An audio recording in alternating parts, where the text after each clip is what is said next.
The officers who dragged Esther Williams from her garden never questioned why an 82-year-old woman moved with such controlled precision.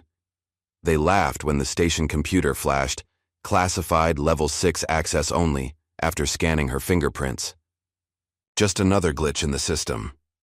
But as night fell over Millfield, two men in black suits arrived demanding her immediate release. "She's more dangerous than all of you combined," they warned the dismissive desk sergeant. No one in this sleepy southern town could imagine that the silent old black woman they'd mockingly called Crazy Essie had once been SEAL 47E, the Ghost Widow, whose missions remained so classified that even mentioning her operational history was considered treason. They'd handcuffed a living legend, and she was about to remind everyone exactly why enemies had feared her name for 5 decades. Just before we get back to it, I'd love to know where you're watching from today. And if you're enjoying these stories, make sure you're subscribed because tomorrow's special episode is one you definitely don't want to miss. The garden gnome watched over Esther Williams's azaleas with a chipped smile and faded red hat. Esther, or Essie as she preferred, knelt beside her flower bed, arthritic fingers working the soil with practiced precision. At 82, her movements were slower than they once were, but no less deliberate. The morning sun warmed her dark skin, now lined with deep creases that mapped a lifetime of experiences few could imagine. Oak Street was quiet this Tuesday morning. Most residents were at work or school, leaving the modest neighborhood on the edge of Millfield to its daytime peace. Essie preferred it this way. Silence had been her ally for decades. "Morning, Ms. Williams," called Mrs. Patterson from across the street, waving a newspaper in greeting. Essie nodded, but didn't speak. She hadn't exchanged more than 10 words with any neighbor in the 15 years she'd lived here. The town had labeled her early on, Crazy Essie, or that old mute. She didn't mind. Labels were safer than truth. She placed another bulb in the earth, patting the soil gently. Her garden was her sanctuary, the only place where memories didn't haunt her quite so viciously. Here she could almost forget Panama, almost forget Afghanistan, almost forget the faces of those she'd saved, and those she couldn't. The police cruiser rolled down Oak Street slowly, like a shark testing waters. Essie noticed it immediately. The slight change in ambient sound, the deliberate reduction in speed. Her senses, though dulled by age, remained, sharper than most people half her age. The cruiser stopped at her walkway. 2 officers stepped out, followed by a third from the passenger side. "Suspicious person call," announced the tallest officer, Sergeant Dwayne Harker, adjusting his belt, with practiced authority. "Got a report about an elderly black female lurking around the elementary school 2 blocks over." Officer Jared Beck nodded, his hand resting casually on his holstered weapon. "Caller said she was watching the kids, acting strange." The third officer, Mallory Rice, hung back slightly. Her uniform still had the stiffness of recent issue. Her eyes darted between her colleagues and the old woman kneeling in the garden. Essie continued planting her bulbs.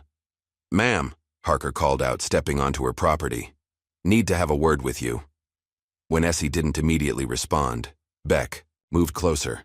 "Hey, he's talking to you." Essie slowly rose to her feet, knees protesting the movement. She stood 5'3" in her gardening shoes, thin but straight-backed. Her white hair was pulled back in a tight bun, revealing a face that gave away nothing. "Do you speak English?" Beck asked loudly, as if volume could bridge any gap. "I speak 6 languages," Essie finally said, her voice soft but clear. "English is merely one of them." Beck's face tightened. "Got a report you were hanging around Westfield Elementary earlier. Care to explain that?" "I wasn't at any school today," Essie replied simply. "So you're calling Mrs. Whitaker a liar?" Harker stepped forward. "Prominent citizen, church volunteer, wife of the bank president? She specifically described someone matching your description." Essie's eyes flicked toward the cruiser's dashboard camera. "I've been gardening since 7 this morning. Do you have anyone who can verify that?" Rice asked, her tone slightly less aggressive than her colleagues. "The birds, the mail carrier. God." Essie gestured toward her house. "And my security cameras." Beck snorted. "Right. Let's see some ID, ma'am." "It's inside." Essie turned toward her house. "Hold it! Harker grabbed her arm roughly. "Officer Rice will accompany you." Essie looked down at his hand on her arm, then up at his face. Something in her eyes made Harker hesitate momentarily, though he didn't release his grip. "I don't consent to being touched," she said quietly. "And I don't consent to suspicious individuals." "In my town," Harker replied. "ID, now. You're hurting me." "Complying would make this easier for everyone," Rice suggested. Essie remained still, her gaze never wavering from Harker's face. "I've done nothing wrong." "That's for us to determine," Beck said, stepping closer. "Turn around." "Why?" "Because I said so." Beck spun her around roughly. The sudden movement caused Essie to stumble, knocking into her garden gnome. The ceramic figure toppled and shattered against the walkway. As handcuffs clicked around her wrists, Essie stared at the broken pieces. The gnome had been a gift from her late husband, James, one of the few personal items she'd allowed herself to keep visible. "Oops," Beck smirked. "Should have complied faster." Across the street, Mrs. Patterson stood frozen on her porch, smartphone raised. Other neighbors had appeared in windows and doorways, watching silently as the officers walked Essie to the cruiser. "You have the right to remain silent," Harker recited mechanically. "Anything you say can and will be used against you in a court of law." Essie said nothing as they placed her in the back seat. Her eyes scanned the gathering crowd, cataloging faces, expressions, positions, old habits. She noted which neighbors filmed, which turned away, which stared with naked curiosity. Not one intervened. The drive to the police station took 12 minutes. Essie counted each one, focusing on her breathing the way she'd been taught decades ago. In her mind, she was back in training, enduring worse. Much worse. Millfield Police Department operated from a red brick building downtown, recently renovated thanks to increased municipal funding. Inside, fluorescent lights buzzed overhead as Essie was processed, fingerprinted, photographed, and led to a holding cell without explanation. "What am I being charged with?" she asked once, her only question. "Disorderly conduct, resisting an irate officer, potential trespassing pending investigation," Harker replied without looking at her. "Might find more once we dig deeper." The holding cell was small with a metal bench bolted to the wall. Essie sat perfectly still, her back straight, hands folded in her lap. Hours passed. No one offered water or explained the delay. Through the wide-side window in the door, she could see officers gathering, occasionally glancing her way with amusement. "Hard to believe she's the one Whitaker was so scared of," one officer commented. "Looks like she'd blow over in a strong wind."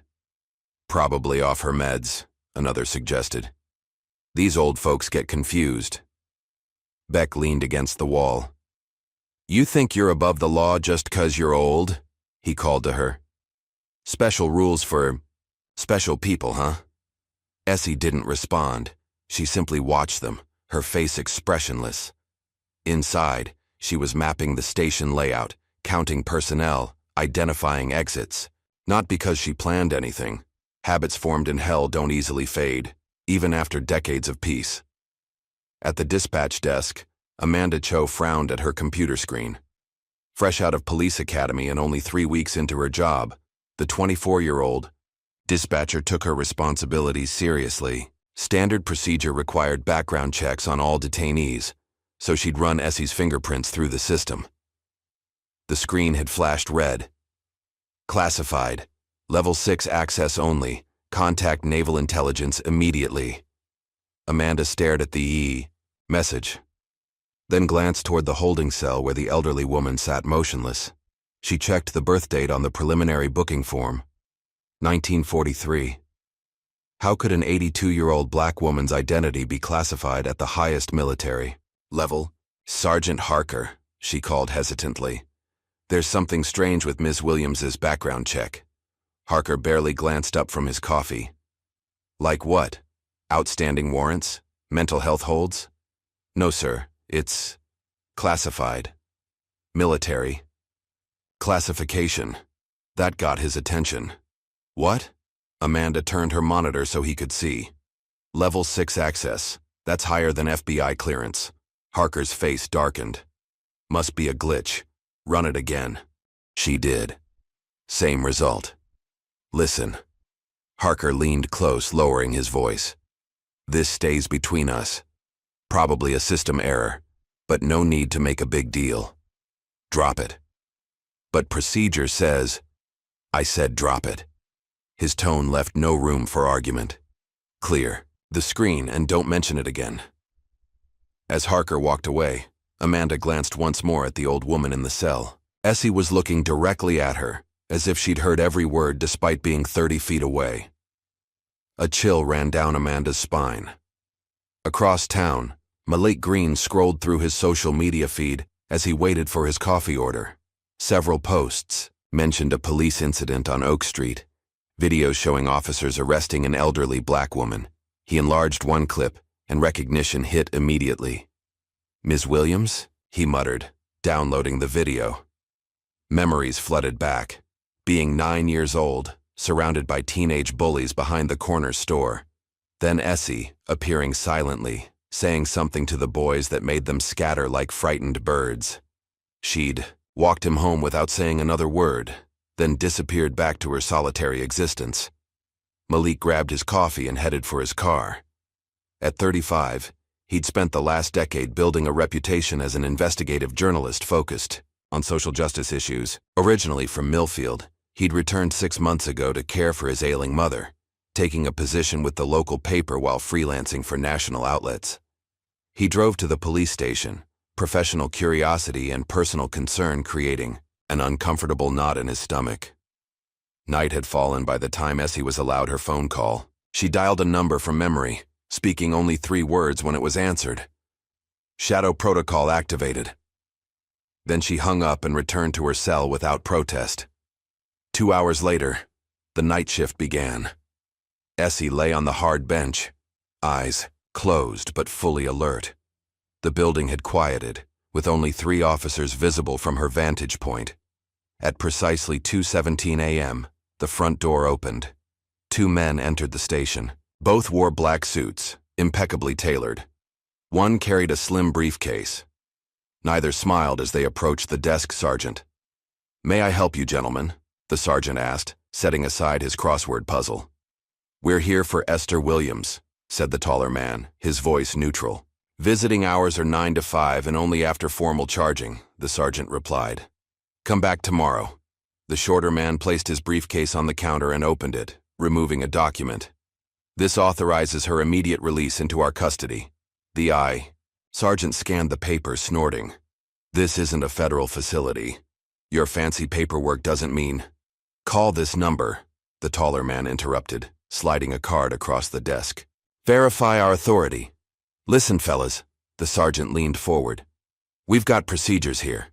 I don't care if you're FBI, CIA, or Girl Scouts selling cookies. That woman stays put until morning." The men exchanged glances. "You don't understand," said the shorter one, his voice quieter now.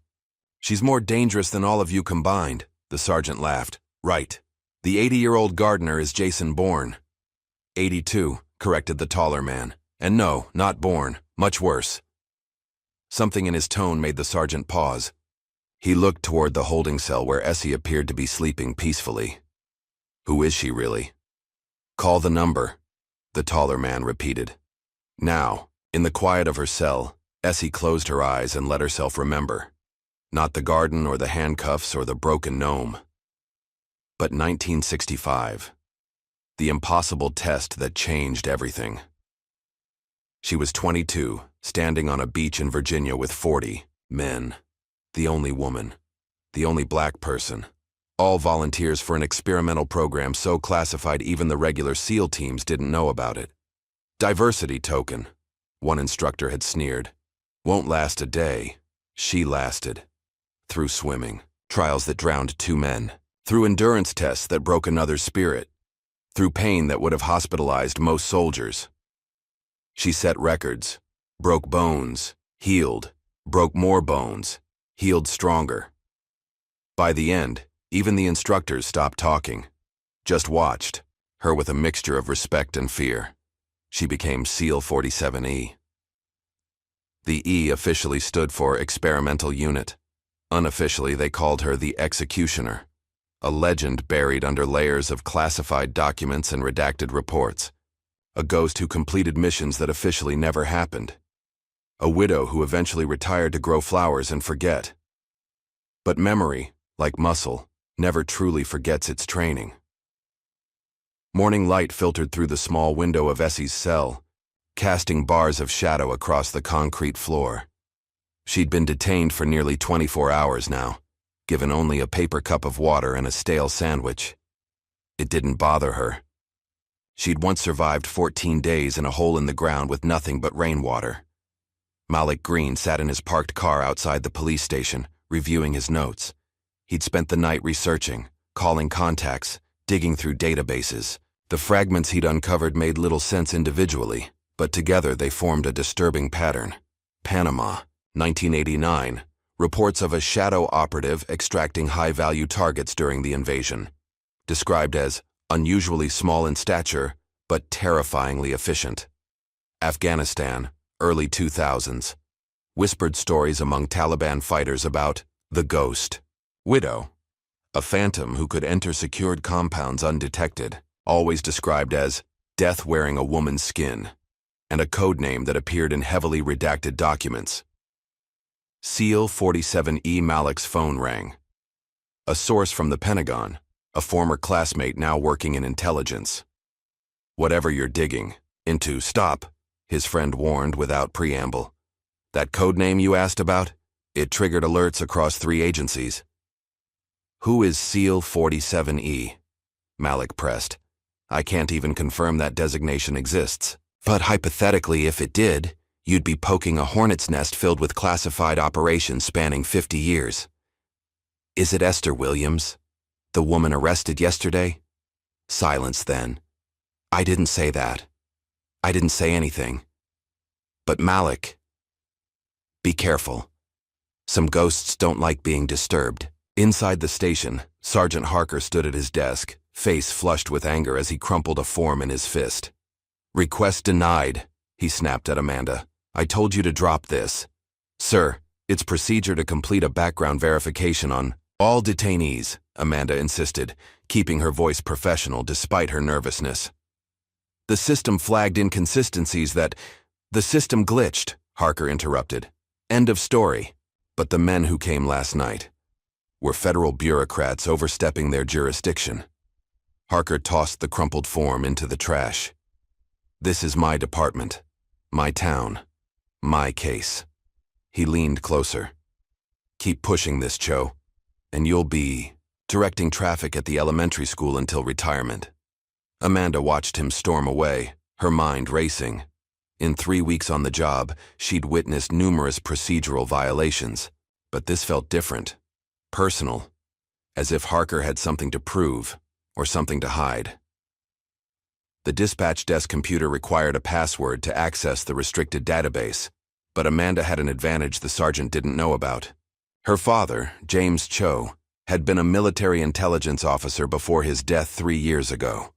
His old clearance codes, technically obsolete but sometimes still functional in legacy systems, might work. During her lunch break with the office, nearly empty, she tried the backdoor access her father had once shown her, for emergencies only. To her surprise, the system accepted the credentials. What she found made her blood run cold. Photos, decades old but unmistakable.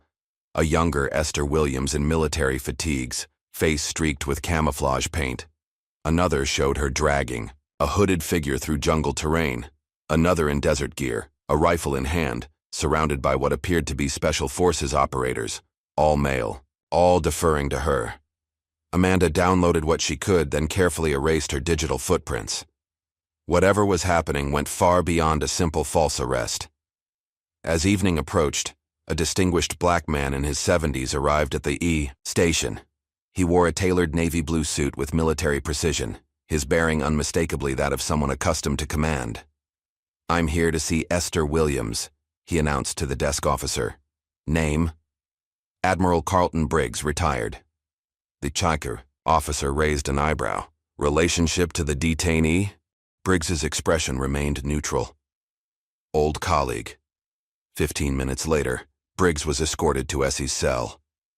The officer unlocked the door but remained nearby, pretending to organize paperwork while straining to hear their conversation. Briggs sat on the bench beside Essie, who hadn't moved from her position. "Never thought I'd see you in a place like this," he said quietly.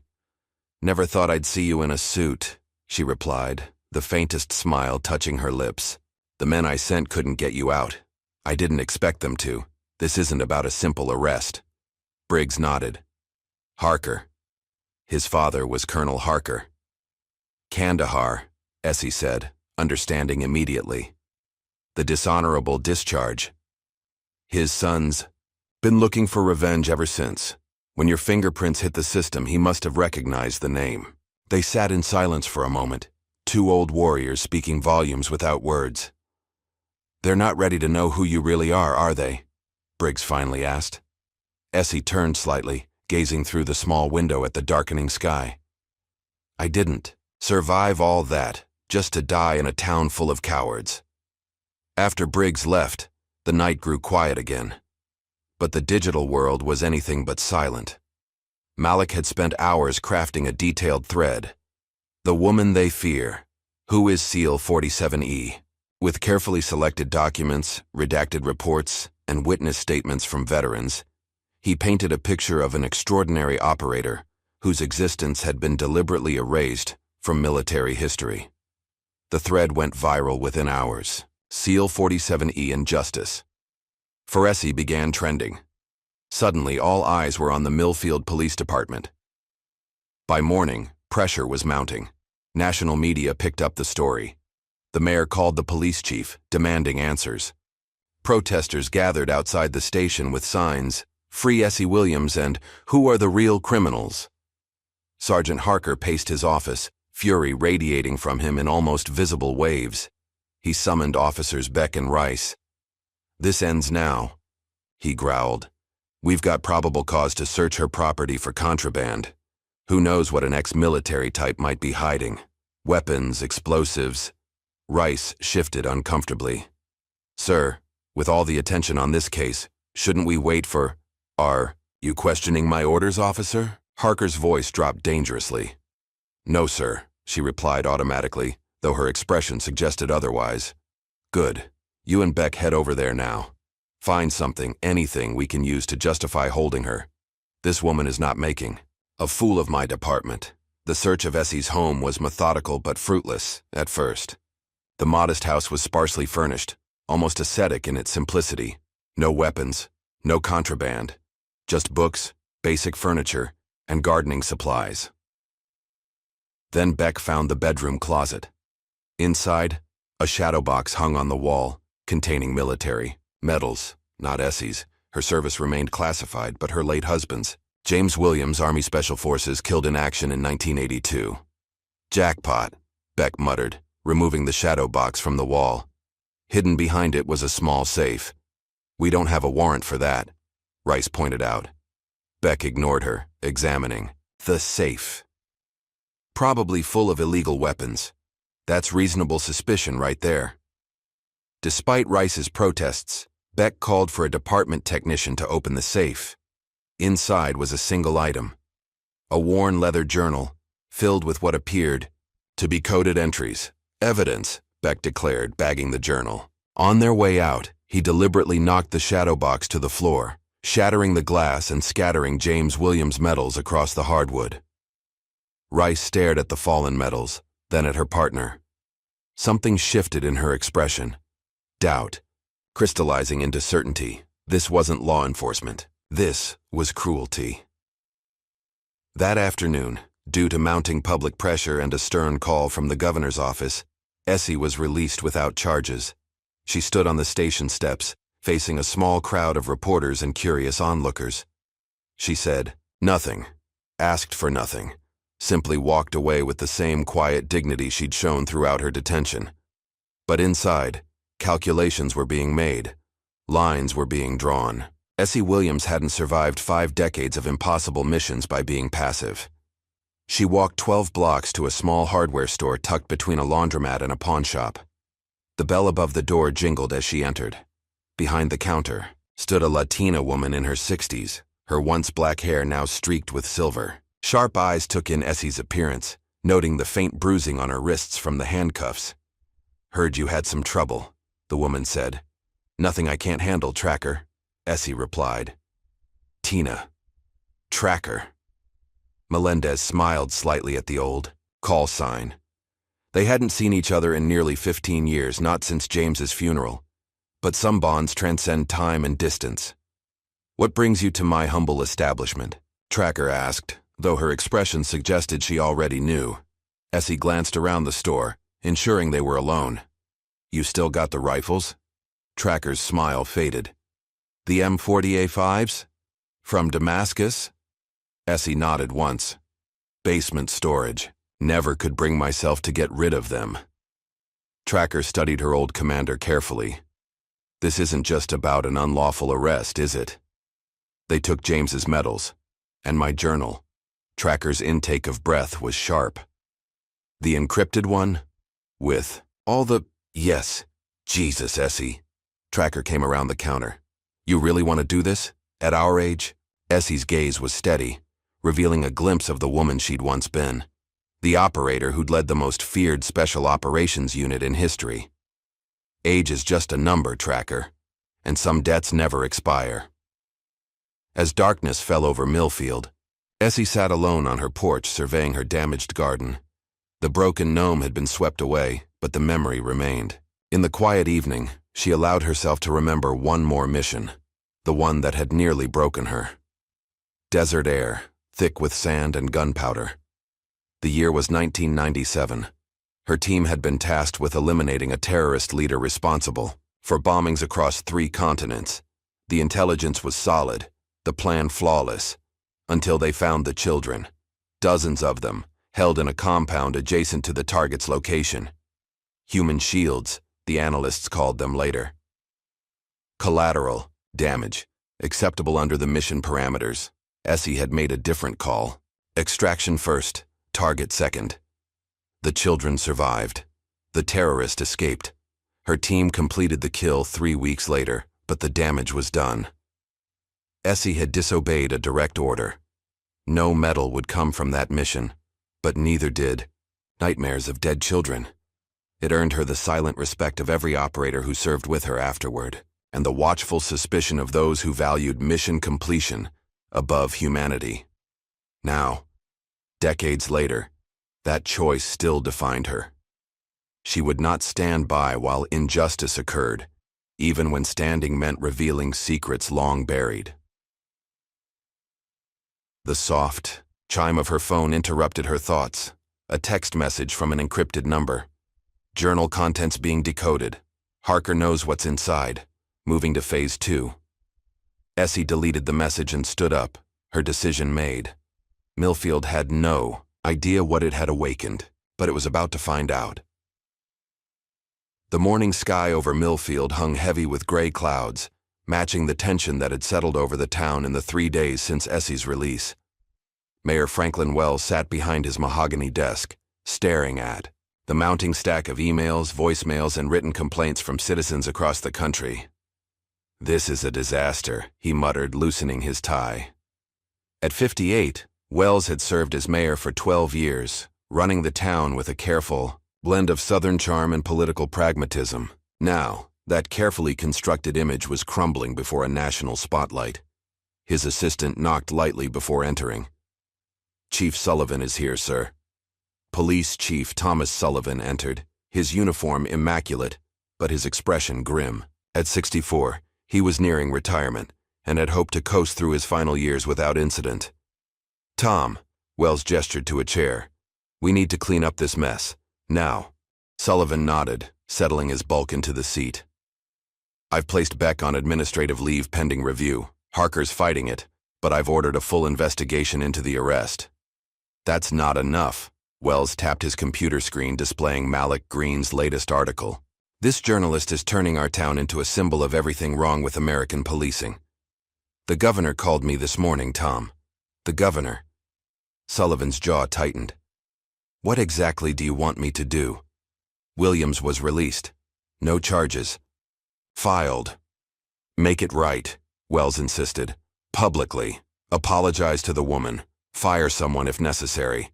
But fix the optics before this ruins us all. Across town, in the dimly lit chambers of the county courthouse, Judge Kenneth Voss reviewed the motions filed that morning by Sergeant Harker. The elderly judge removed his reading glasses, pinching the bridge of his nose. "You want me to sign a psychiatric evaluation order? For Williams?" Harker stood rigidly before the bench, his posture betraying his military upbringing. "Yes, Your Honor. We have reason to believe she presents a danger to herself and others." "Based on what evidence?" Voss asked skeptically. "Her erratic behavior during arrest, reports from neighbors describing paranoid tendencies, and her military background suggests potential PTSD or other disorders." Harker slid a folder across the desk. "We're concerned, given her access to potential weapons." Judge Voss leafed through the documents. Most were statements from concerned citizens that read suspiciously similar. He recognized Caroline Whitaker's signature, the bank president's wife and a prominent donor to his re-election campaigns. "You realize this case has national attention now," Voss cautioned. "All the more reason to ensure public safety," Harker replied smoothly. "Better safe than sorry." After a moment's hesitation, Voss signed the order. "Proceed with caution, Sergeant. Very careful caution." What neither man knew was that Officer Mallory Rice had stationed herself outside the judge's chambers, recording their conversation on her phone. Her hand trembled slightly as she stopped the recording and slipped away unnoticed. 20 minutes later, she sat in her car across from a small coffee shop downtown, watching Malik Green through the window. The journalist was typing furiously on his laptop, surrounded by notebooks and documents. Rice took a deep breath, checked her uniform in the mirror, and exited the vehicle. She'd taken an oath to protect and serve. It was time to decide who that oath truly served. Inside the coffee shop, Malik barely noticed the young officer approach until she stood directly before his table. He looked up warily. "Officer Rice, what can I do for you?" She glanced around nervously before sliding into the seat opposite him. "I need to know if you're serious about exposing what's happening in Millfield." "Dead serious," Malik replied, studying her face. Rice reached into her jacket and removed a small evidence bag containing a worn leather journal. "This was taken illegally from Ms. Williams's home. Harker sent me to log it into evidence, but..." She hesitated. "I can't be part of this anymore." Malik stared at the journal, understanding its significance immediately. "You could lose your job for this. I already resigned. Effective immediately." She slid the journal across the table. "It's encrypted somehow. I don't know if it's useful, but..." "It is," Malik assured her, carefully taking the journal. "More than you know." That evening, Malik and Amanda Cho sat in his apartment poring over the journal. The pages contained what appeared to be random sequences of numbers and letters, interspersed with occasional map coordinates. "It's definitely a military cipher," Amanda said, comparing entries. "My dad taught me a few basic ones, but this is beyond anything I've seen." "Your father was in intelligence?" Malik asked, surprised. Amanda nodded. 20 years. Died 3 years ago. Heart attack. She traced a sequence of numbers with her finger. "Wait, look at the groupings here. It's similar to a cipher he showed me once. A variant of a Vigenère square with positional shifts." For the next 4 hours, they worked methodically, testing combinations and patterns. Shortly after midnight, Amanda let out a gasp. "I think I've got it," she whispered, hastily scribbling on a notepad. "The key is Spectre 1992. If we apply that to the first entry." The decoded message read, "Extraction successful. HVT secured. 3 hostiles eliminated. No team casualties. SEAL 47E mission complete." Entry after entry revealed similar reports, missions spanning decades across global hotspots, each signed with the same designation, SEAL 47E. Names appeared throughout. Warlords captured, politicians rescued, traitors exposed. "My God," Malik murmured, scanning a particularly detailed entry from 1987. These aren't just mission logs. They're insurance. Insurance? Evidence, in case something happened to her. He pointed to a list of names near the back of the journal. Look familiar? Amanda leaned closer. Kenneth Voss. Isn't that our county judge? And according to this, Malik flipped to the decoded entry. In 1982, then-Lieutenant Voss compromised a hostage extraction in Beirut by selling intelligence to arms dealers. That's treason, Amanda whispered. And Essie Williams has proof. Malik closed the journal. No wonder Harker is so desperate to discredit her. The next morning, dawn had barely broken when a sleek black Lincoln Town car pulled up outside Judge Voss's sprawling, colonial home in Millfield's most exclusive neighborhood.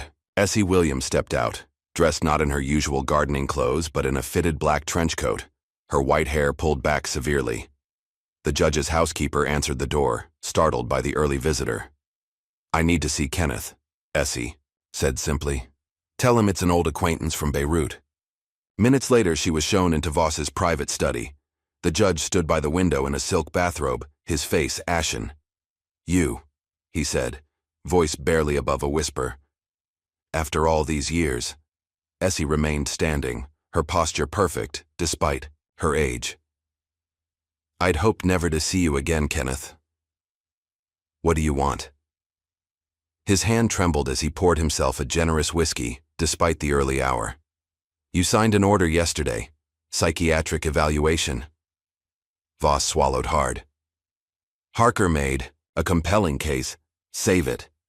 Essie's voice remained soft but carried an edge sharper than any blade. You and I both know what this is about. Beirut, 1982. The glass in Voss's hand shook violently. That was 40 years ago. Classified operations. No one would believe. 4 American hostages died because of you, Essie cut in.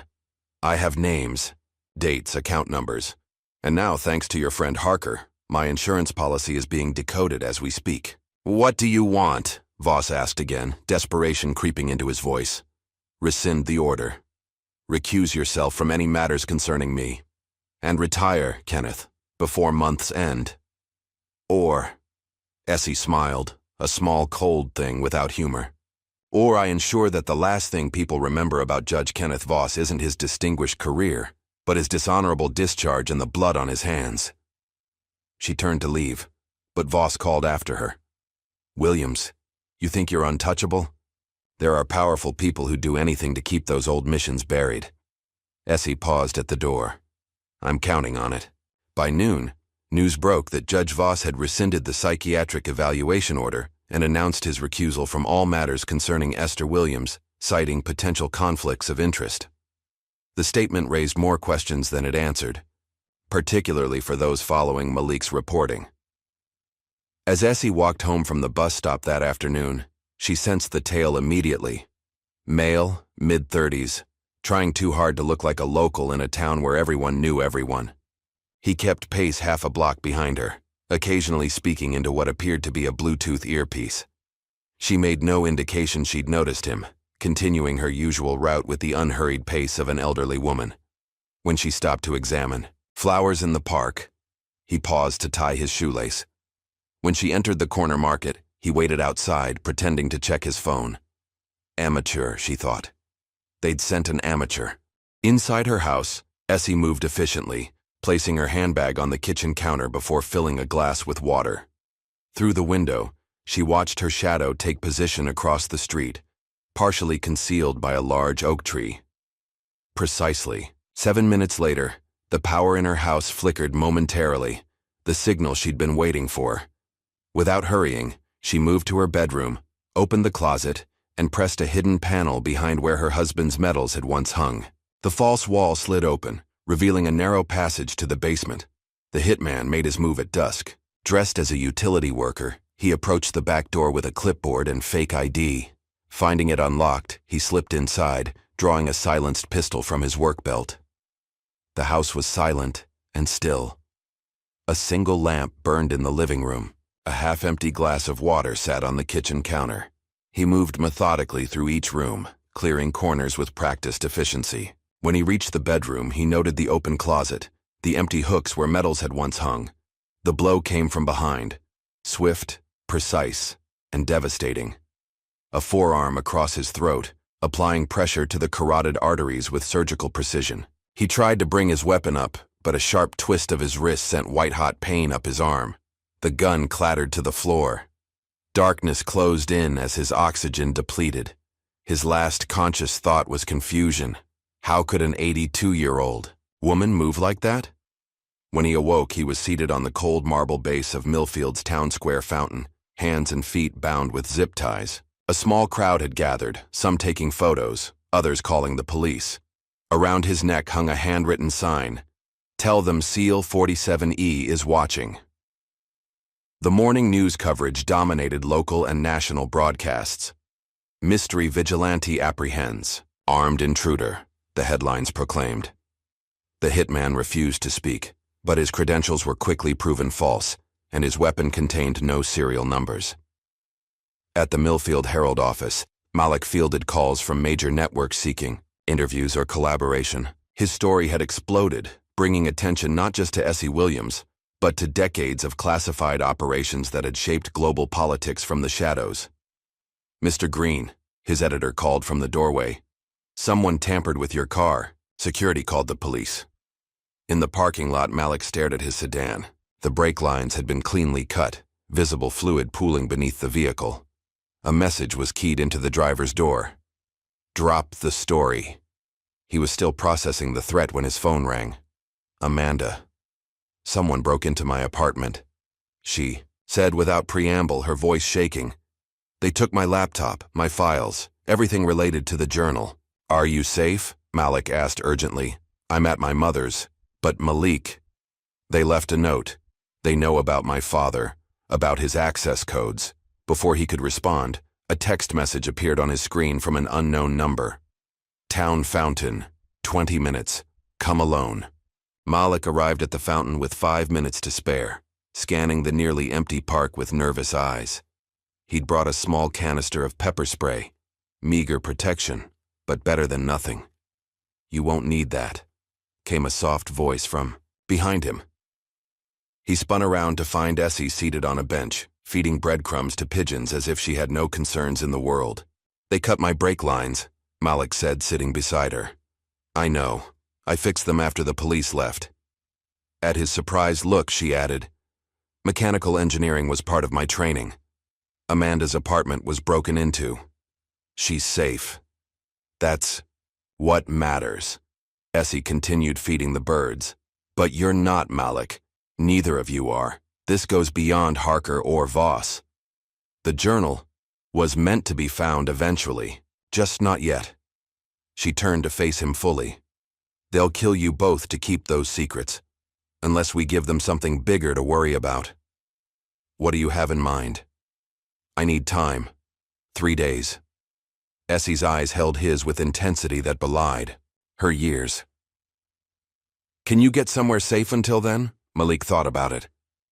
"My cousin has a cabin upstate, off the grid. Take Amanda, go today. No phones, no internet. 3 days. And then?" Essie smiled slightly. "And then we remind some powerful people why they called me the Ghost Widow." As Malik and Amanda headed for safety, Essie began moving, with the quiet efficiency that had once made her legendary among her peers. Her first stop was a small veterans' housing complex on the outskirts of town. Reggie Watson answered his door on the third knock. At 75, the former communications specialist's body had grown frail, but his mind remained razor-sharp. His hands moved in quick, precise signs, American Sign Language, which he'd used exclusively since losing his hearing in an explosion 30 years earlier. "Essie," he signed, surprise and delight crossing his weathered face. "Long time." "Too long," she signed back. "Need your help, old friend." Inside his apartment, technology filled every surface: computers, monitors, satellite equipment, and devices Essie couldn't even identify. Despite his disability, or perhaps because of it, Reggie had become one of the most talented communications experts in the intelligence community before his retirement. "They're after the journal," she explained. Through sign language. And the kids who found it. Reggie nodded thoughtfully. The journalist, Green, good writer. You've been following his work? Reggie grinned. Follow everything. Bored in retirement. His fingers flew as he continued. What's the play? Gathering the team. Need your skills, communications, surveillance. His eyes lit up with the spark of a mission. Equipment and storage, give me a day. Next, Essie visited a group of teenagers who frequented the community center where she occasionally volunteered. 6 young people, 4 black, 2 white, all from the poorer side of town, all with potential being wasted in a system designed to overlook them. Ms. Williams, 17-year-old Jamal greeted her with respect. Saw you on the news. That wasn't my choice, Essie replied, taking a seat among them. Those cops did you dirty, said Keisha, a 16-year-old with bright eyes and quick hands. Whole town talking about it. The town talks, but who acts? Essie asked quietly. The teens exchanged glances. What you mean? Asked Darnell, the youngest, at 15. I mean, this town has problems bigger than one old woman being arrested. Problems that affect your futures more than mine. Essie looked at each face in turn. I don't have much time left on this earth. You all do. Question is, are you ready to fight for it? By evening, Essie had set up a makeshift headquarters in Reggie's apartment.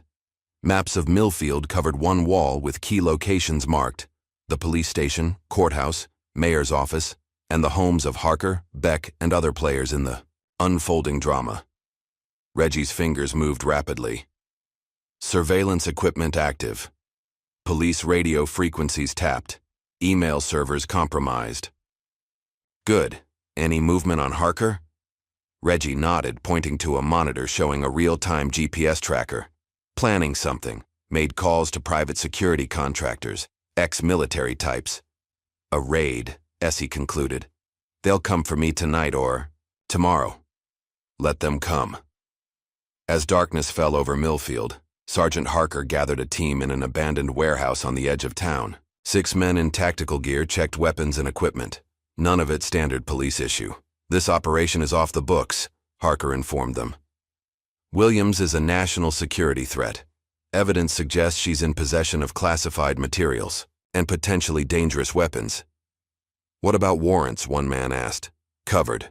Harker lied smoothly. Judge Voss signed everything this morning. We move at 0200 hours. Quick, clean entry.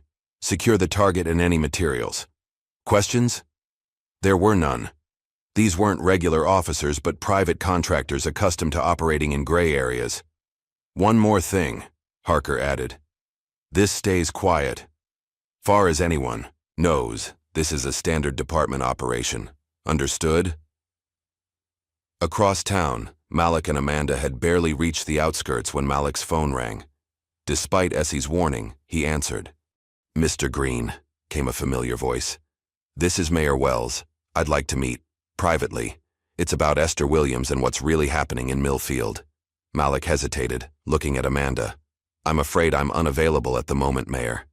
Son, people are going to get hurt if this continues. I can help, but I need to talk to you first. No games, no politics, just truth.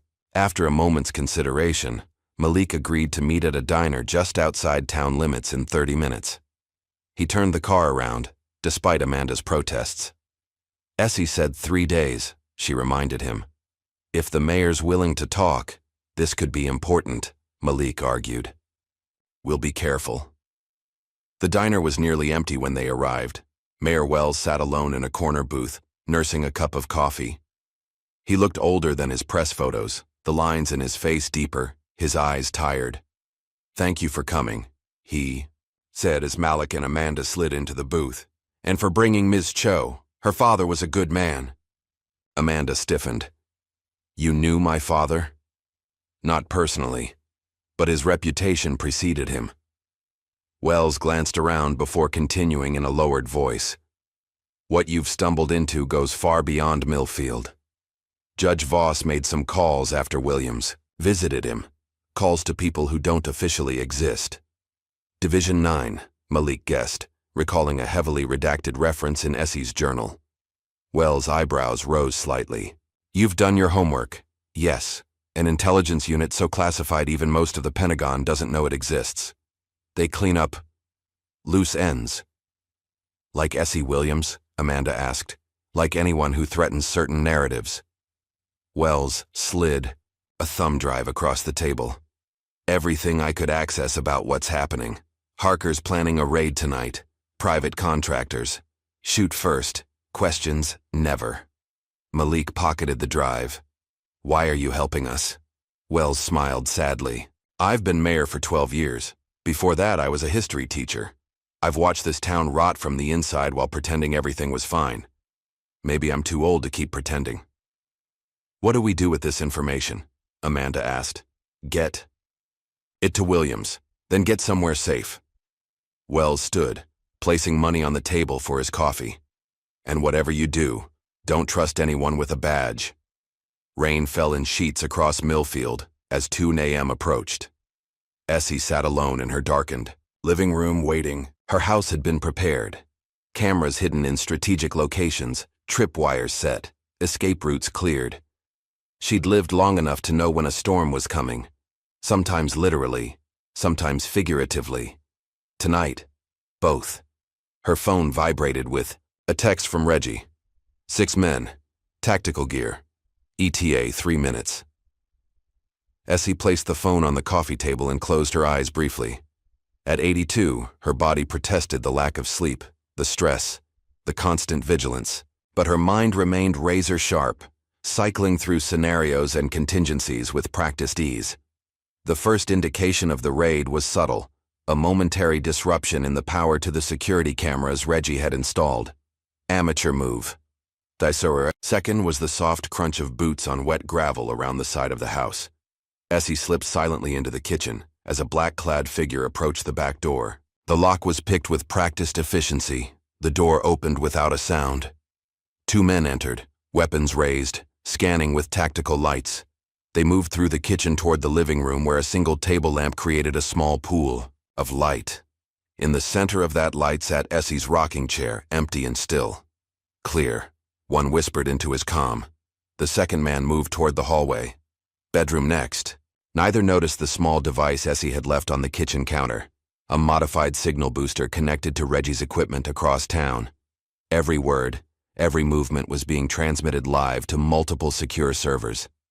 As the team spread through the house, their frustration mounted. Room after room yielded nothing. No Essie, no weapons, no classified documents. She's not here, the team leader reported to Harker, who was monitoring from a van parked 2 blocks away. Search again, Harker ordered. She has to be there.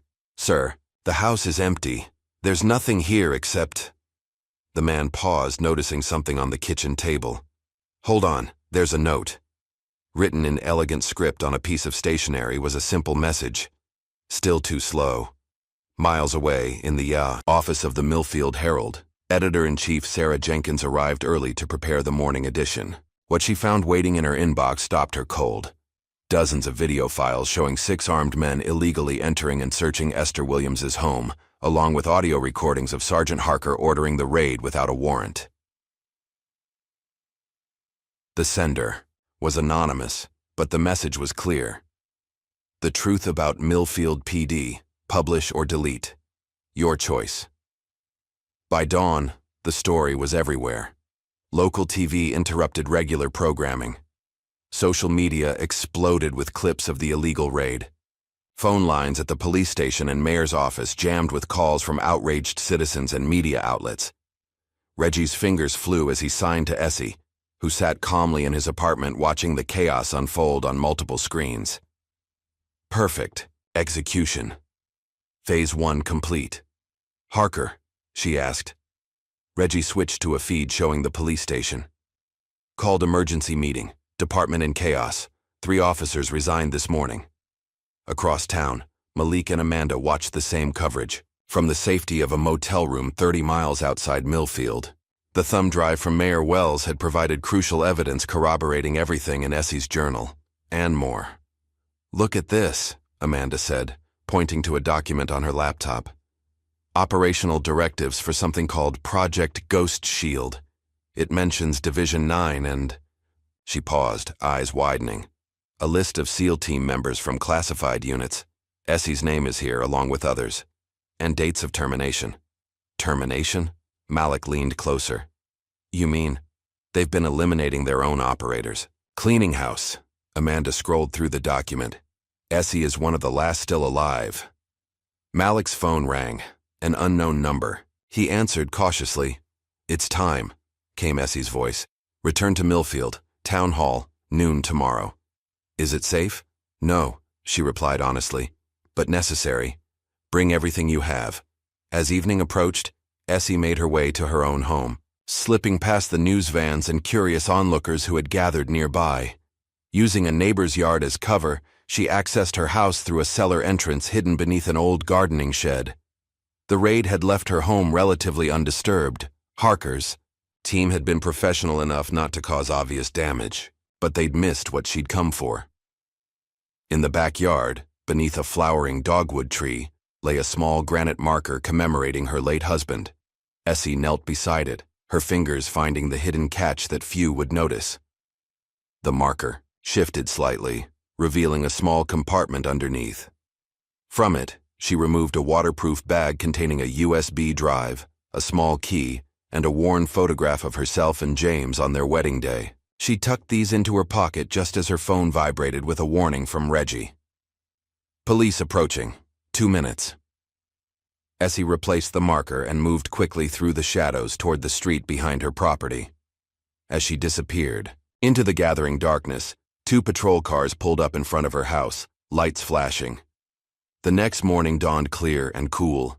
By 11 a.m., a crowd had gathered outside Millfield Town Hall. Residents, journalists, activists drawn by the unfolding story. Mayor Wells had called an emergency session to address recent police actions and community concerns. Inside, the council chambers filled quickly. Chief Sullivan sat stiffly at one side of the room, several officers behind him. Notably missing were Harker and Beck.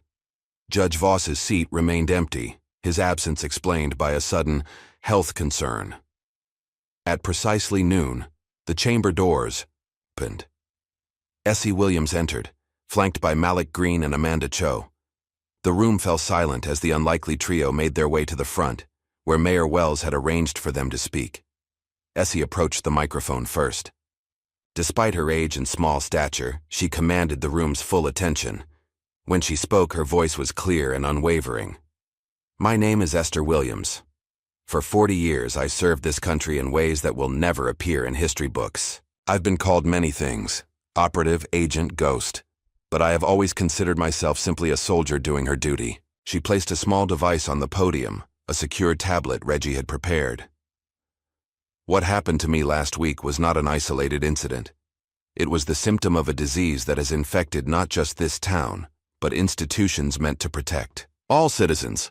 With steady hands, she activated the tablet, projecting images onto the large screen behind her. Documents, photos, mission logs, evidence of decades of operations conducted by special units like hers, alongside evidence of corruption, reaching from Millfield to Washington. I came to this town seeking peace in my final years. Instead, I found the same enemies I spent my life fighting. Those who abuse power, who believe certain lives matter less than others, who hide behind badges and benches while betraying the by oaths they swore. From his seat, Chief Sullivan shifted uncomfortably.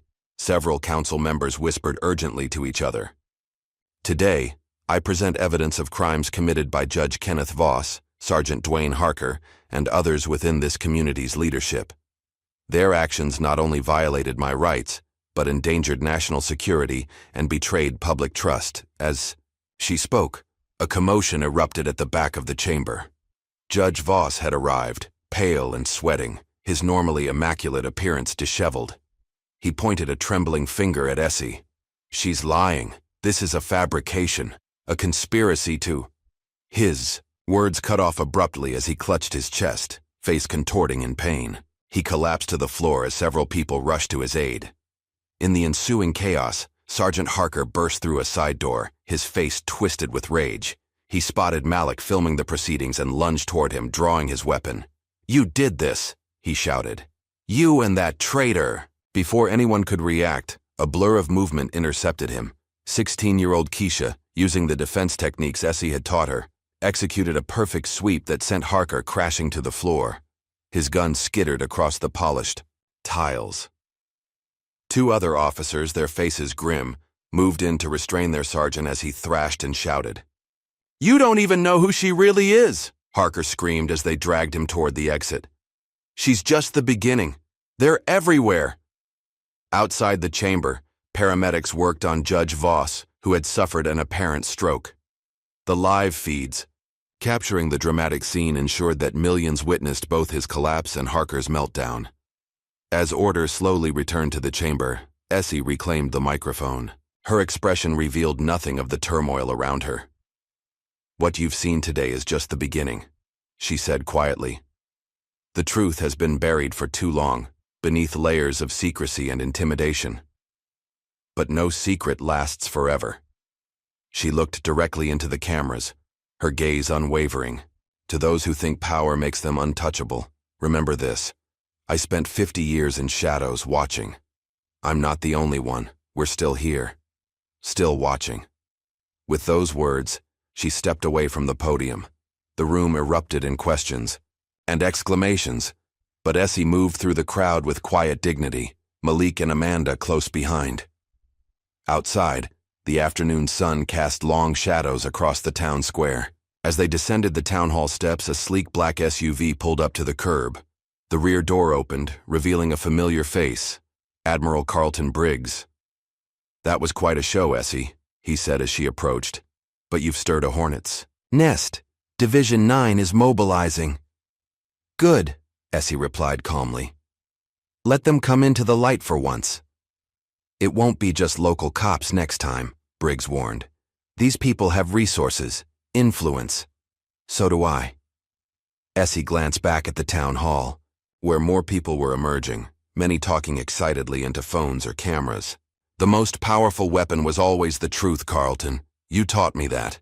Briggs smiled sadly. "And you were always my best student." He handed her a sealed envelope. "Security protocols for the next 48 hours. Safe houses, emergency contacts. Use them." As the Admiral's vehicle pulled away, Essie turned to Malik and Amanda. "This isn't over. The most dangerous phase is just beginning." "What happens now?" Amanda asked. Essie's gaze drifted to the horizon, where storm clouds were gathering once again. "Now we prepare for war." Behind them, atop a building across the square, a figure watched through high-powered binoculars. He spoke quietly into a secure comm line. "Target identified. Williams is compromised. Operation Spectre protocols are now active." The voice that responded was cold and precise. "Understood. Cleanup team en route. Containment is priority alpha. No witnesses." In the gathering dusk, as residents of Millfield continued their normal routines, unaware of the forces converging on their town, Essie Williams returned to her modest home for what might be the last time. In her bedroom closet, she pressed the hidden panel, revealing the secret passage. Deep in the basement, beyond another hidden door, lay a room unknown even to James, a room she had prepared decades ago for a day she hoped would never come. Steel. Cabinets lined one wall containing weapons, equipment, and supplies that had waited patiently for years. Maps and dossiers filled another wall, insurance against enemies both foreign and domestic. A custom communications array connected to satellites few knew existed. Essie ran her fingers along the cool metal of a case containing her most prized possession, an M40A5 sniper rifle that had accompanied her on her final official mission. The weapon felt like an old friend in her hands as she lifted it from its resting place. "Never thought we'd dance again, old friend," she whispered, checking the mechanism with practiced ease. As she prepared for what was to come, Essie allowed herself a rare moment of reflection. Age had taken much from her: speed, strength, endurance. But it had given her something in return: perspective, and the wisdom to know that some battles couldn't be won through violence alone. This would require strategy, allies, and the courage to finally step from the shadows into the full light of day. Outside, rain began to fall once more as darkness settled over Millfield. A storm was coming, in more ways than one. But for the first time in decades, Esther Essie Williams, once the most feared operative in American history, found herself not dreading the fight, but welcoming it. Some ghosts, after all, weren't meant to rest in peace. The morning after, the town hall confrontation. Millfield awakened to a community transformed. Judge Voss remained in intensive care following his stroke. Sergeant Harker sat in a county detention center 2 towns over, denied bail as a flight risk, and for the first time in decades, the entrenched power structure that had governed the small southern town lay in ruins. Mayor Wells stood at the window of his office, watching satellite news vans line the street below. His phone hadn't stopped, ringing since dawn. Calls from the governor, state representatives, even a senator's chief of staff. Everyone wanted distance from the scandal. Everyone wanted assurances that their own connections to Millfield's corruption remained buried. "Another press inquiry, sir," his assistant said from the doorway. "CNN this time." Wells nodded wearily. "Tell them I'll issue a statement at noon." As the door closed, his secure line rang. The phone only 3 people had the number to. He answered, cautiously. "This is Wells, Mr. Mayor." The voice was male, cultured, with the faintest trace of a New England accent. "I represent concerned parties at the state level. We need to discuss your guest." "Williams?" "Precisely. Her sudden prominence presents certain complications." Wells sank into his chair. The woman was wrongfully arrested, harassed, and targeted. The complications were created by my police department, not by her. "Your police department isn't sitting on 5 decades of classified operations, Mayor." The voice hardened slightly. "Governor Fletcher is concerned about the security implications. Division 9 has issued a containment directive." "Containment?" Wells repeated, a chill running through him. "What exactly does that mean?" "It means handle this locally and quietly, or others will handle it their way. Either Esther Williams stops her crusade voluntarily, or she'll be stopped. For national security reasons, of course." After the call ended, Wells sat motionless, staring at the phone. 20 minutes later, he drafted his resignation letter. Some positions weren't worth the cost to one's soul. Across town, Essie sat at Reggie's kitchen table, reviewing security footage from cameras they'd placed throughout Millfield. Amanda and Malik worked nearby, organizing the evidence they'd gathered. 3. Unmarked vehicles entered town limits during the night, Reggie signed, his movements quick and precise. Government plates obscured. 6 operatives minimum. Essie nodded, unsurprised. Division 9 protocol. First wave is surveillance only. They're mapping routines, identifying allies. Division 9. Malik looked up from his laptop. That was mentioned in the mayor's files. Ultra-secret intelligence group, Essie explained, her voice matter-of-fact. Created in the late 1960s to handle operations too sensitive for conventional agencies. No congressional oversight. Black budget. Answerable only to a special committee within the Pentagon. "And they're after you because," Amanda prompted. "Because I know things that could destroy careers, reshape alliances." Essie's eyes grew distant. "Operations in countries we claim to support. Assassinations disguised as accidents. Governments toppled for corporate interests. And they think exposing Millfield's corruption will somehow lead to all that coming out?" Malik asked skeptically. "No," Essie replied. "They think I've decided to burn it all down on my way out. And they're not entirely wrong." Her phone buzzed with a text from an encrypted number. She read it silently, her expression unchanging. "What is it?" Amanda asked. "Nightmares," Essie said simply, setting the phone down. "The past never stays buried, no matter how deep you dig the hole." That night, as Essie finally allowed herself a few hours of sleep on Reggie's couch, the dreams came, vivid, violent, memories of a mission she'd spent 30 years trying to forget. Kandahar Province, 1992, Operation Spectre. Her team, 6 of the most elite operators ever fielded, inserted under cover of darkness to eliminate a high-value target with terrorist connections. The intelligence was perfect. Too perfect. They walked into an ambush. Heavy fire from 3 directions. Jackson took the first round, right through his throat. Martinez and Cooper went down covering their retreat. Thomas bled out in her arms as they hid in an abandoned structure, his last words a whispered warning. Someone knew we were coming, Ghost. Only she and Williams, James, her husband, made it to the extraction point. But the helicopter never came. They fought their way out over 3 days, covering 60 miles of hostile territory on foot. When they finally reached base, the mission was already being erased from records. Equipment failure, the official report read. Communication breakdown. But Essie knew better. Someone had betrayed them. Someone had wanted them all dead. She woke with a gasp, heart pounding, sheets damp with sweat. For a moment she was disoriented, the line between past and present blurred. Just a dream, she whispered to herself. Just a memory. But even as she said it, she knew it was more. After all these years, the pieces were finally aligning. The betrayal in Kandahar, the creation of Division 9, the systematic elimination of her former teammates over the decades. She reached for her phone and texted Reggie in the next room. Need everything on Admiral Richard Klein. Now. Morning brought a fresh wave of media attention to Millfield. National outlets had picked up Malik's story, framing it as everything from a civil rights crusade to a conspiracy thriller. Job offers flooded his inbox. 7-figure book deals, television rights, speaking engagements.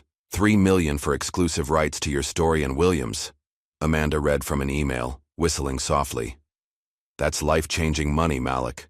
He closed the laptop with a decisive click. It's not my story to sell. Instead, he drafted a press release donating his existing coverage to veterans advocacy groups and survivor networks dedicated to supporting those who'd been silenced by the system. Within hours, he was being hailed as a hero on social media and targeted again by anonymous threats. By afternoon, a troubling shift began in Millfield's public sentiment. A small but vocal group of residents gathered outside City Hall with signs reading "No more media circus and peace for Millfield." Local business owners complained about the disruption to commerce. Parents expressed concerns about all this military talk around impressionable children.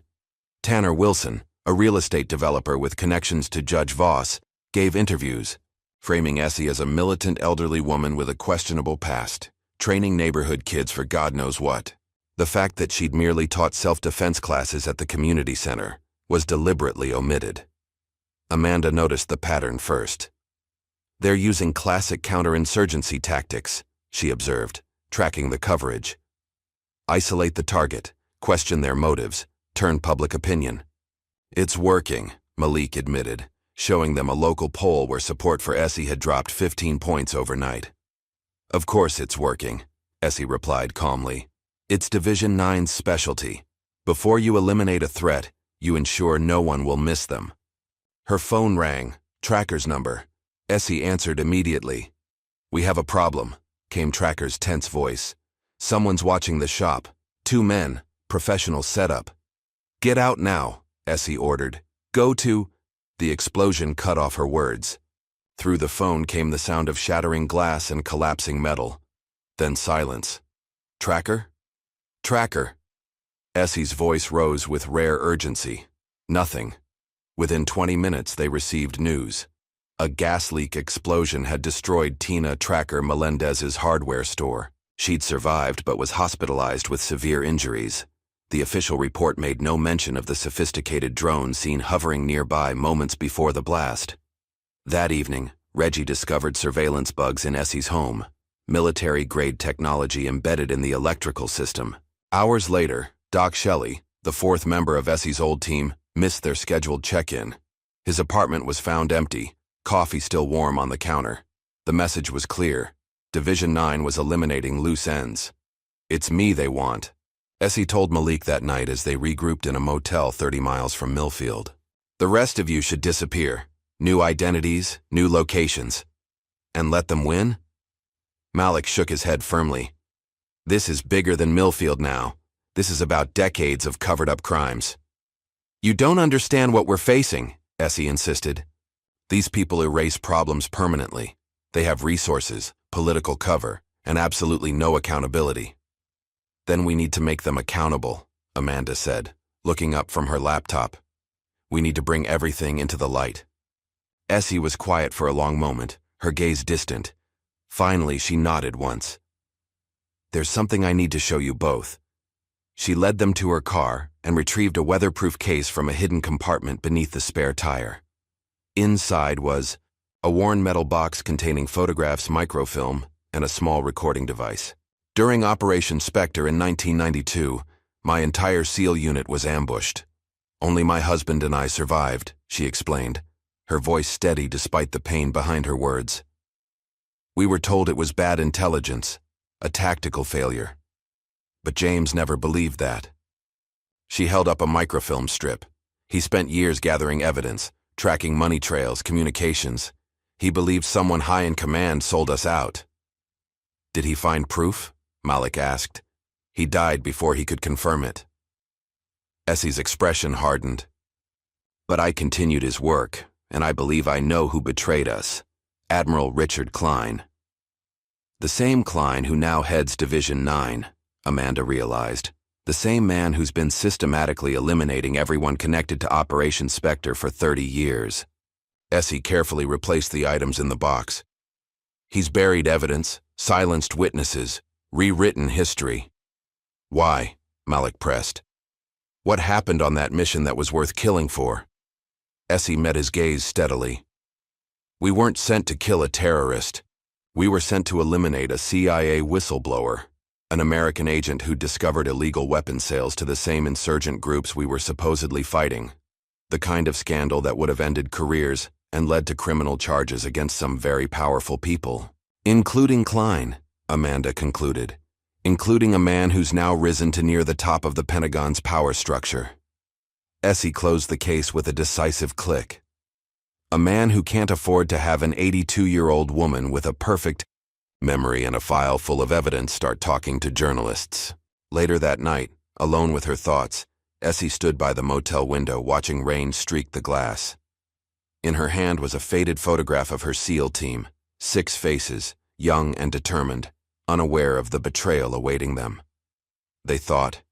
I was buried, she whispered to the ghosts of her past. But legends aren't buried. They're called upon when the world forgets how to be brave. In the bathroom, she opened the hidden compartment in her small traveling case. Inside lay the tools of her former trade, specialized equipment, encrypted communication devices, and the means to become someone else entirely if necessary. A hidden room within a hidden life. It was time for the Ghost Widow to emerge from the shadows once more. Dawn broke over an abandoned fishing cabin 50 miles north of Millfield. Inside, 4 people gathered around a makeshift planning table. Essie, Reggie, Amanda, and Malik. Maps, diagrams, and surveillance photos covered every surface. Final team assembled. Reggie signed, his weathered hands moving with precision despite arthritis. We're all that's left. It's enough, Essie replied with quiet confidence. She studied the building schematics before them, a secure facility outside Washington, D.C. labeled simply Analysis Center on official documents. In reality, Division 9's operational headquarters. Objective remains clear, she continued. Expose Admiral Klein and Division 9 for what they truly are, a criminal enterprise masquerading as national security. How? Amanda asked, doubt creeping into her voice for the first time. We're 4 people against an entire intelligence apparatus. Numbers don't win battles, Essie replied. Information does. She tapped a section of the blueprints. Klein keeps physical backups of all sensitive operations here, including Operation Spectre. Physical backups? Malik looked skeptical. In the digital age. Klein is old school. Doesn't trust networks that can be hacked. A ghost of a smile crossed Essie's face. But he never considered someone might simply walk through the front door. The plan took shape over the next several hours. Reggie would handle technical support and communications. Amanda would use her father's credentials to access digital systems as a distraction. Malik would prepare the information for public release. And Essie would enter the heart of the beast. There's something else, Amanda said suddenly, looking up from her laptop. I've been searching for Doc Shelley using emergency services channels. He's alive. Relief flickered across Essie's features. Where? Veterans Shelter in Richmond. Registered under his birth name, William Shelton. Smart. Essie nodded approvingly. Using a name that would trigger alerts if anyone searched specifically. For Doc Shelley. Classic misdirection. 4 hours later, Essie and Malik sat in a nondescript sedan outside the Richmond Veterans Support Center. The facility, a converted warehouse, provided housing and services for homeless veterans, no questions asked. Wait here, Essie instructed. I'll find him. Inside, the center bustled with activity. Veterans of various ages receiving meals, medical care, and support. Essie moved through the space with practiced ease, her trained eyes scanning for her old teammate. She found him in the medical clinic, not as a patient, but as a volunteer. At 78, William Doc Shelley had lost weight since she'd seen him last, but his hands remained steady as he bandaged a young veteran's arm. Impressive technique, Essie commented quietly as she approached, though you always did have the steadiest hands in the unit. Doc froze momentarily, then continued his work without turning. Thought you might be dead by now, Commander. They tried, she replied simply. Only when he finished with his patient did Doc face her. His eyes, still sharp despite the years, assessed her condition automatically. You look like hell, Essie. Charming as ever, Doc. They moved to a private corner of the facility, speaking in low tones. They came to my place, Doc explained. 3 men, professional cleanup crew. I recognized the pattern from Beirut, 85. How did you get out? A thin smile crossed his weathered face. Left out the bathroom window while they were picking the front door lock. Age hasn't made me completely useless. Far from it, Essie assured him. We need you, Doc. One last mission. He studied her face. This about Klein? Spectre? She nodded once. About damn time. From his pocket, he withdrew a small memory card. Been carrying this for 30 years. Footage from our body cameras during Spectre, the ones that supposedly malfunctioned. Essie's eyes widened slightly. You kept a copy. Insurance policy, Doc shrugged. Never thought I'd live long enough to use it. Back at the cabin, with Doc now added to their small team, they reviewed the footage. Grainy night vision images showing the ambush, the desperate fight for survival, and most damning of all, a brief radio transmission intercepted during the chaos. Packages compromised. Terminate all members of Spectre team. No witnesses. Confirmation code Kilo 9 Alpha. Klein's personal authorization code, Essie confirmed, her voice hollow. He sent us in to die. The following day, Amanda made her move. Using her father's old credentials and Reggie's technical guidance, she infiltrated a Department of Defense server through a carefully constructed back door. I'm in, she announced after 2 tense hours, searching for files related to Operation Spectre. The results were chilling. A folder marked Sanitized contained detailed reports of the operation, not as it had actually occurred, but as Division 9 had rewritten it. More disturbing was a second file titled Remaining Liabilities. It's a kill list, Amanda whispered as the document opened. Names, locations, surveillance reports. At the top of the list, Esther Williams. Status, priority target. They've been tracking you for years, Malik noted, scrolling through the extensive file. Even before all this happened in Millfield. Of course they have, Essie replied calmly. I'm the last one who knows the whole truth, the last loose end. Not anymore, Doc interjected, holding up the memory card. Now we all know. With the evidence secured, they finalized their plan. Malik had been invited to participate in a nationally televised debate on police reform, featuring a Pentagon spokesperson representing the military's perspective on community policing. The perfect opportunity to take their revelations public. Remember, Essie cautioned as they prepared. Klein will have security teams in place. The moment we move, they'll try to shut us down. Let them try, Reggie signed defiantly. I've got surprises ready. The day of the broadcast arrived with tense anticipation. Malik took his position in the studio, wearing a specially designed lapel pin containing Reggie's miniaturized transmission technology. The Pentagon spokesperson, a polished lieutenant colonel named Warren, seemed relaxed and confident as makeup artists prepared them both for the cameras. Meanwhile, Essie, Doc, and Reggie positioned themselves in a van 3 blocks away, monitoring feeds and preparing their technical intervention. Amanda remained at the cabin, maintaining their secure communications and backup systems. 2 minutes to air, came the director's voice over the studio speakers. Malik took a deep breath, feeling the weight of the documents and evidence they'd prepared. In his earpiece, Essie's calm voice provided final instructions.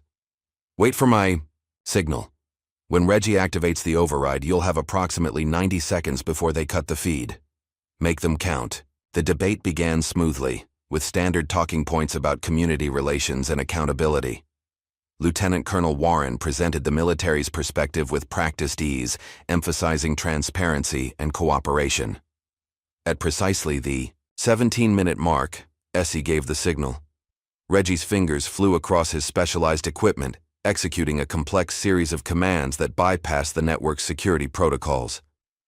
Across the country, television broadcasts suddenly interrupted, with an emergency override signal. Confused anchors and viewers watched as their screens filled with classified documents, surveillance footage, and damning evidence of Division 9's decades of illegal operations. In the studio, Malik seized his moment, speaking directly to the cameras. What you're seeing is evidence of a secret intelligence unit called Division 9, responsible for assassinations, cover-ups, and the elimination of American service members who threaten to expose the truth. Led by Admiral Richard Klein, this organization has operated without oversight for decades, committing crimes in the name of national security. As he spoke, Doc's footage from Operation Spectre played on screens nationwide. The ambush, the desperate fight, the damning radio transmission with Klein's authorization code. Lieutenant Colonel Warren's face drained of color as he recognized what was happening. He reached for his phone, only to find all signals jammed by Reggie's countermeasures. Exactly as Essie had predicted, security teams converged on the studio within minutes, but the damage was done. The broadcast had reached millions before being cut. Social media exploded with screenshots, clips, and calls for investigation. Back in Millfield, residents watched in stunned silence as their small-town controversy expanded into a national security scandal. But the peaceful evening was shattered when black SUVs with tinted windows rolled into town, Division 9's response team, coming to eliminate loose ends and control the narrative. Their first target, Essie's home and any supporters who might harbor evidence or knowledge. What they didn't expect was the reception waiting for them. The teens Essie had trained, now joined by dozens of community members, formed a human barrier around her property. Armed not with weapons, but with cameras, live streams, and unwavering resolve. "We're not afraid anymore," 16-year-old Keisha declared to a masked operative who attempted to push through. Behind her, a wall of citizens stood firm, phones recording every move.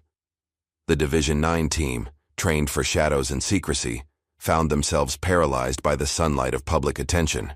Every action they took was broadcast instantly to thousands of viewers. Every threat was documented and shared. For the first time, the ghosts who operated in darkness found themselves exposed to the disinfectant of daylight. Miles away, at a private airstrip outside Washington, D.C., Admiral Richard Klein prepared for emergency extraction.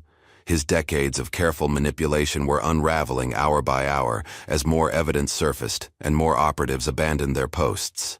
As his security team loaded essential documents onto a waiting Gulf Stream, a figure emerged from the shadows of the hangar. Klein's hand moved instinctively to his sidearm, then froze as recognition dawned. "Hello, Richard," Essie said quietly, stepping into the pool of light cast by the aircraft's exterior lamps. "It's been a long time, Williams." His voice remained controlled despite the situation. "I should have known you'd be hard to kill. You always were. Not for lack of trying on your part." She moved closer, her gait steady despite her age. "Kandahar, my team, my husband. All these years of looking over my shoulder." Klein's security team raised their weapons, but he waved them down with a practiced gesture. It was never personal, Esther. Just necessary cleanup. Necessary? Something dangerous flickered in her eyes. You sold out your own operators to cover up illegal weapons sales. You betrayed everything the uniform stands for. I protected this country's interests. You protected your career, your power. Essie's voice remained measured, but carried an edge sharper than any blade. And now it's over. Behind her, Doc Shelley emerged from the shadows, followed by 2 FBI agents, the real ones, not Division 9 operatives wearing borrowed authority. Admiral Richard Klein, one agent announced formally. You're under arrest for treason, conspiracy, and the murder of American military personnel. As the agent secured Klein, Essie stepped forward one last time. From her pocket, she produced a small recording device, one last piece of insurance James had left behind.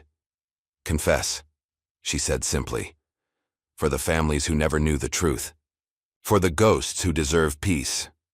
Faced with the weight of evidence against him and the certainty of prosecution, Klein finally broke. His confession, detailed, damning, and complete, was recorded for posterity and justice. As dawn broke over the airfield, Essie watched the FBI vehicles depart with their high-value prisoner. Doc stood beside her, both veterans finally seeing. The mission completed after 30 years. What now, Commander? He asked quietly. Essie looked eastward, where the sun was painting the sky in shades of promise. Now we remember the fallen, and learn to live in the light. The congressional hearings began 3 weeks after Klein's arrest. Representatives from both parties demanded answers about Division 9's decades of unsanctioned operations. Military oversight committees convened emergency sessions. The Secretary of Defense announced the immediate suspension of all black budget intelligence units pending comprehensive review. Through it all, Essie Williams remained silent. Despite subpoenas and invitations to testify, she sent only a written statement. Let the ghosts speak for themselves. The evidence tells their story better than I ever could. The media labeled her a hero, a whistleblower, a patriot. Politicians sought photo opportunities. Book publishers offered 7-figure advances. Hollywood producers pitched movie deals. Essie declined them all, returning to her modest home in Millfield to tend her garden. The broken gnome had been replaced by a simple stone marker bearing the names of her fallen teammates from Operation Spectre. 2 months after Klein's arrest, a black limousine arrived at Essie's door. Inside sat the President of the United States, who had diverted from an official Southern tour specifically to meet her. Ms. Williams, the President said, stepping onto her porch. It's my honor to finally meet you. Essie offered coffee, which they drank from mismatched mugs at her kitchen table. No aides, no cameras, no ceremony, just 2 Americans having a conversation about service and sacrifice. When the President left an hour later, Essie held a small velvet box containing the Medal of Valor and official documentation acknowledging her as the longest-serving, most decorated, and first black woman SEAL team leader in American history. The nation may never know all you did, the President had told her, but we owe you a debt that can never be repaid. The following Saturday, Essie held a quiet ceremony in the Millfield Veterans Cemetery. Doc Shelley stood beside her, as did Reggie Watson. Tracker, still recovering from her injuries, attended in a wheelchair. Together, they honored the members of their unit who had fallen in Kandahar 30 years earlier. Malik filmed the gathering with Essie's permission, producing a documentary he titled The Last Watch. In it, he captured not just the ceremony, but the stories behind each name. Lives of extraordinary courage that history had nearly forgotten. They weren't just operators, Essie told the camera in a rare interview. They were fathers, sons, husbands. They had dreams beyond the battlefield. Jackson wanted to open a fishing charter. Martinez had designs for a children's hospital in his hometown. Cooper wrote poetry that would break your heart with its beauty.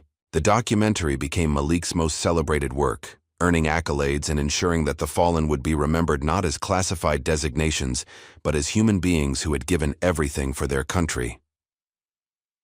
Amanda Cho's career took an unexpected turn when she was offered a senior position in the newly formed Government Oversight Committee for Intelligence Operations.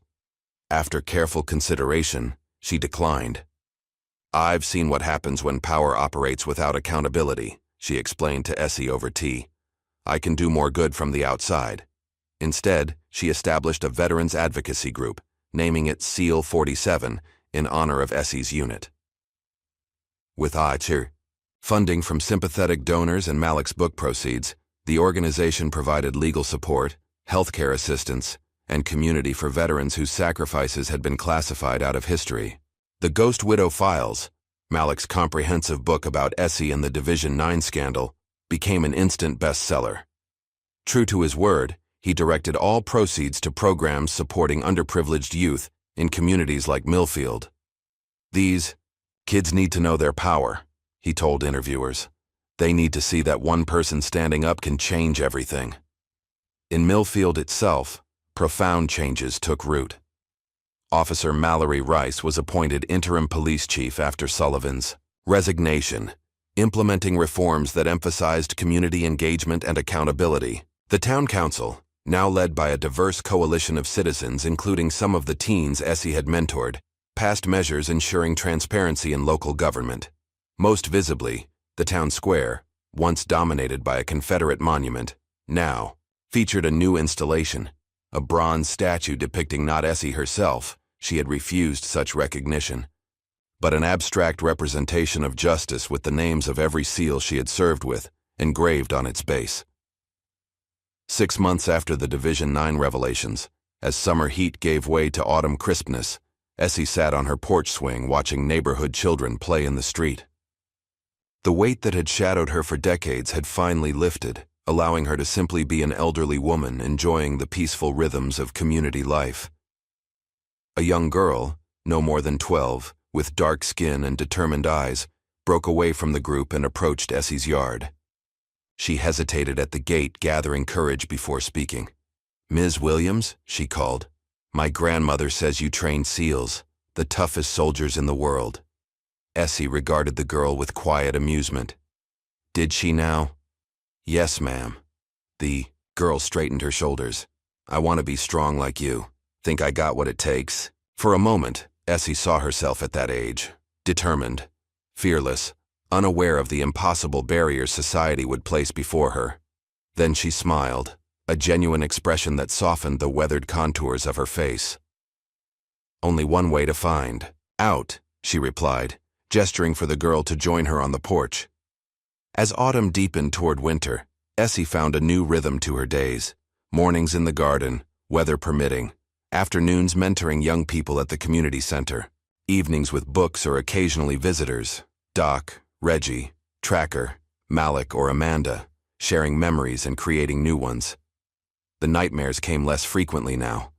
The ghosts of her past had found some measure of peace. One crisp December morning, Essie retrieved her mail to find an official envelope bearing Pentagon insignia. Inside was a letter on heavy stock paper, classified, Eyes Only 2, Commander Esther Williams, SEAL 47E. From Office of Naval Special Warfare. Subject, Advisory Position Commander Williams, in light of recent restructuring and your unique historical perspective, your consultation is requested on classified operations requiring your expertise. Your insights would be invaluable in ensuring ethical execution and oversight of critical missions. Should you accept this advisory role, appropriate security protocols will be established at your convenience. The nation has need of your wisdom, once more. Essie read the letter twice, then carried it inside. In her study, she unlocked a drawer containing the Medal of Valor and her husband's recovered medals, placing the letter alongside them. Outside, snow had begun to fall, dusting her, garden in pristine white. She watched it for a long moment, thinking of all the winters she'd seen, in jungles, deserts, mountains, and finally here in this small town that had become home. A soft smile touched her lips as she picked up her phone and composed a simple text to Doc, Reggie, Tracker, Malik, and Amanda. Dinner tonight. 7 p.m. Apparently we're not done yet. Then she walked to her closet, pressed the hidden panel, and descended to the basement room that housed her past. The weapons and equipment remained in perfect condition, maintained by hands that had never forgotten their training. "Let's get to work," she said to the empty room, her voice carrying the quiet authority that had once commanded the most elite operators in history. The Ghost Widow had emerged from the shadows not to fade away, but to ensure that those who followed would walk in light.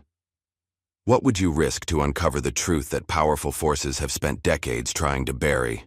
If this story of an underestimated hero's fight against corruption moved you, like, subscribe, and share to join our community of seekers who understand that legends never truly fade. They simply wait for the moment when the world needs them most.